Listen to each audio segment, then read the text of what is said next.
DMO സംസാരിക്കുന്ന നമുക്കല്ലേ ദിവസം കുട്ടി വന്നു. ഓർത്തോപെഡിക് സർജൻ തന്നെയാണ് ഒരു OP-യിൽ കണ്ടത്.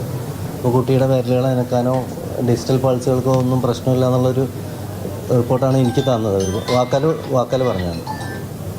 അപ്പോൾ അതുപ്രകാരം കുട്ടിയെ സാധാരണ ഒരു സ്ലാബ് എന്ന് പറയുന്നത് ഫുള്ളായിട്ടുള്ളൊരു കവറല്ല ഇടുക. അപ്പോൾ കാസ്റ്റ് ഇടാനായിട്ട് ഒരാഴ്ചയ്ക്ക് ശേഷം വരാനായിട്ട് പറഞ്ഞു വിടുമായിരുന്നു. അപ്പോൾ അതിൻ്റെ ഇടയിൽ എന്തെങ്കിലും പ്രശ്നങ്ങളുണ്ടെങ്കിൽ വരണമെന്ന് പറഞ്ഞിട്ടുണ്ടായിരുന്നു. കുട്ടി പിന്നെ 5 ദിവസത്തിന് ശേഷം 30-ാം തീയതിയാണ് വരുന്നത്. 30-ാം തീയതി വരുന്ന സമയത്ത് തന്നെ ഡോക്ടർ വൈശാഖാണ് കണ്ടത്. ഡോക്ടറായിട്ടും സംസാരിച്ചിട്ടുണ്ടായിരുന്നു. പറഞ്ഞു കുട്ടി വളരെ അവശമായിട്ടുള്ളൊരവസ്ഥയിലായിരുന്നു.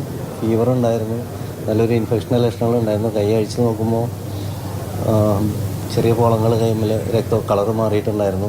ആ പ്രശ്നങ്ങളെല്ലാം ഉണ്ടെന്ന് ആണ് ഡോക്ടർ പറഞ്ഞത്. അപ്പോൾ ഉടനെ തന്നെ ഒരു രക്തോട്ടത്തിൻ്റെ കാര്യങ്ങൾ അറിയാൻ വേണ്ടിയിട്ടൊരു ഡോപ്ലർ ചെയ്തു. ആ ഡോപ്ലറിൽ രക്തക്കൊഴലുകൾക്ക് ബ്ലോക്കുള്ളതായിട്ടാണ് കണ്ടത്.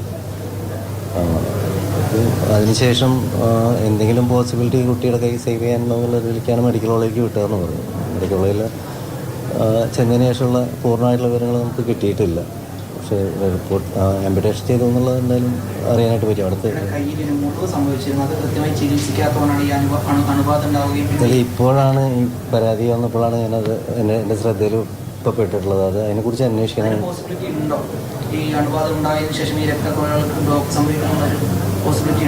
3-4 പോസിബിലിറ്റികളുണ്ടല്ലേ.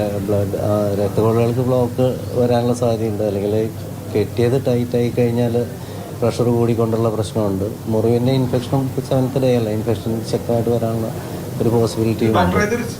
സത്യം പറഞ്ഞാൽ ഇത്തരം ശസ്ത്രക്രിയകൾ അല്ലെങ്കിൽ ഇത്തരം ഓടിഞ്ഞ് ചികിത്സിക്കുന്ന വളരെ ചെറിയ ചികിത്സകളല്ലേ, പക്ഷെ അത് അത്ര കൃത്യമായിട്ട് ചെയ്യാൻ കഴിയാത്തത് എന്തുകൊണ്ടാണ്? അല്ലെങ്കിൽ അത് ഡോക്ടർമാർ അത്ര ലാഘവത്തോടെയാണ് അതിനെ കണ്ടത്?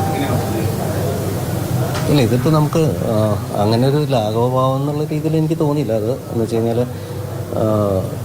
പ്രോപ്പറായിട്ട് 2nd ഡേ ഇവരോട് വരാൻ പറഞ്ഞു. പിന്നെ 7th ഡേ വരാനായിട്ട് പറഞ്ഞിട്ടുണ്ടായിരുന്നു. അപ്പോൾ അതിൻ്റെ ഇടയിൽ ആ ഒരു 5 ഡേയ്സിൻ്റെ ഇടയിൽ എന്താണ് സംഭവിച്ചതെന്നുള്ളതിനെ കുറിച്ച് കോഴിക്കോട് മെഡിക്കൽ കോളേജിലെ ഡോക്ടർമാരെ കുടുംബത്തോട് പറഞ്ഞിട്ടുള്ളത് ഇവിടുന്ന് പ്രാഥമികമായിട്ടുള്ള ചികിത്സ ക്ലിയർ ആയിരുന്നെങ്കിൽ ഇപ്പോൾ ഇങ്ങനെ മുറിച്ചു മാറ്റേണ്ട സ്ഥിതി ഉണ്ടാവില്ലായിരുന്നു എന്ന് അവിടെ നിന്ന് പറഞ്ഞായിട്ട് കുടുംബം തന്നെ പറയുന്നത്.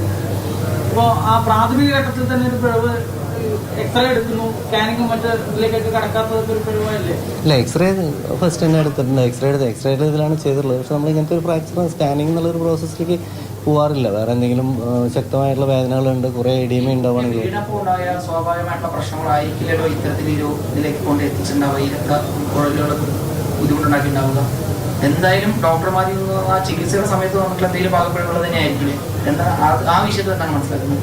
ഇല്ലല്ല, അത് പൂർണ്ണമായിട്ട് അങ്ങനെ ഒരു ചികിത്സ പിഴവെന്നുള്ള രീതിയിലേക്ക് നമുക്ക് ഒരു അന്വേഷണം നടത്തുന്നു.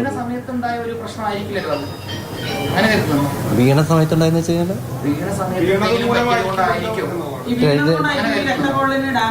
ഉണ്ടാവാനുള്ള സാധ്യതയുണ്ട്. അതും ആവാനുള്ള സാധ്യതയുണ്ട്.